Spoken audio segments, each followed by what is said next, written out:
लोग यहाँ पर इकट्ठे हुए हैं। आप देख लीजिए, ये जब से 8 लाइन बना, 8 लाइन में सबसे ज़्यादा भूमि अधिग्रहण हमारे जिलों की चीज़ है। और जबकि हमारे को 8 लेन की कोई ज़रूरत है क्या? हम लोग तो कभी 8 लेन मोटरसाइकिल चलाने की अनुमति नहीं है वहाँ पे, लेकिन सबसे ज़्यादा ज़मीन जो गई है वो हमारे लोगों की है।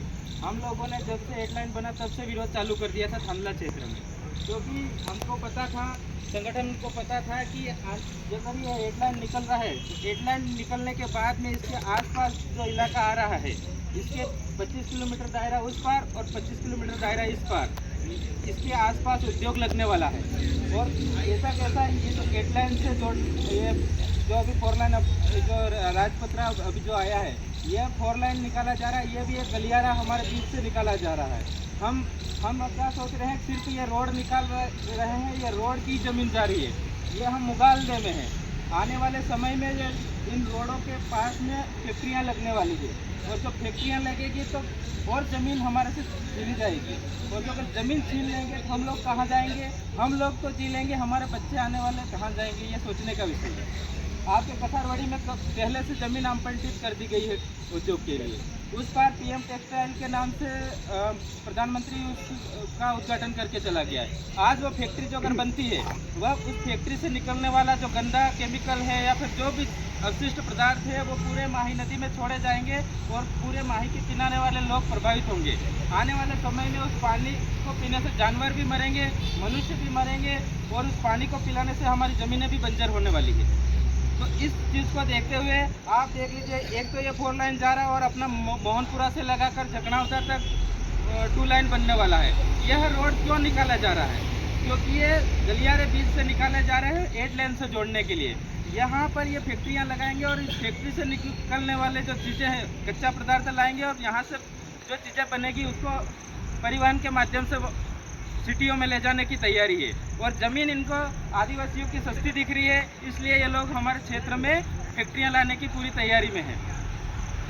इसलिए हम लोगों को यह विरोध आज से यहाँ से शुरू हुआ, इस लड़ाई को आखिरी दम तक लड़ना है, यह हमारा आप सबसे उम्मीद और आशा है। हम लोग इस लड़ाई को यहाँ तक ही नहीं, हाई कोर्ट, सुप्रीम कोर्ट तक लड़ने के लिए संगठन के माध्यम से आपके साथ में खड़े रहेंगे। सिर्फ हम लोगों को इतना ध्यान रखना है कि हम लोगों का क्या, उधर जो हम पीएम टेक्सटाइल वाली ज़मीन के लिए भी लड़ाई लड़ने गए थे, लेकिन लोगों के खाते में पैसे आने के बाद में लोग दब जाते हैं, क्योंकि हम सरकार का कुछ नहीं कर सकते। लेकिन आपने देखा होगा, ये अपना उज्जैन के लिए रास्ता जा रहा, बीच में एक मकान आया था, एक व्यक्ति ने बोला कि मैं मेरा मकान नहीं दूंगा, मैं मेरी ज़मीन नहीं दूंगा, उसने आपत्ति लगाई और आज भी उस रोड को साइड से निकालना पड़ा, उसने उसका घर नहीं दिया। क्योंकि हम चाहें तो हमारी निजी ज़मीन सरकार को नहीं दे सकते। सरकार बोलती है कि ये शासकीय भूमि बहुत सारी, अब इसमें जिनके सर्वे नंबर आए हैं उनको, जिनके शासकीय नंबर आ रहे हैं उनको तो चलो मुआवजा मिल रहा है। अब ये बोल रहे हैं शासकीय ज़मीन, तो शासकीय ज़मीन आई कहाँ से? कौन सी सरकार आके हमारे क्षेत्र में सरकारी जगह छोड़ के गई थी?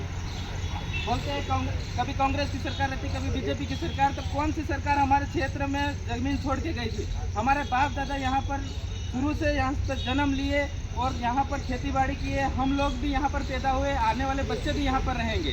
तो ये यहाँ पर हमारे ढांढा डोर चल रहे हैं, हमने खेती किया है, जो ज़मीन बचा के रखी है वो ज़मीन हमारी है, सरकार की कैसे हुई?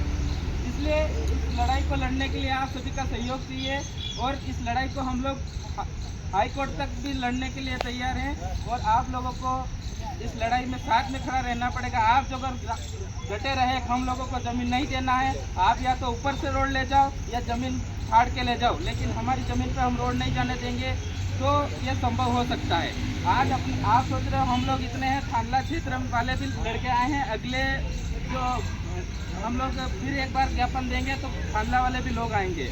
अब आप लोगों को डटे रहना है, इसी आशा उम्मीद के साथ में जोहार, जय आदिवासी।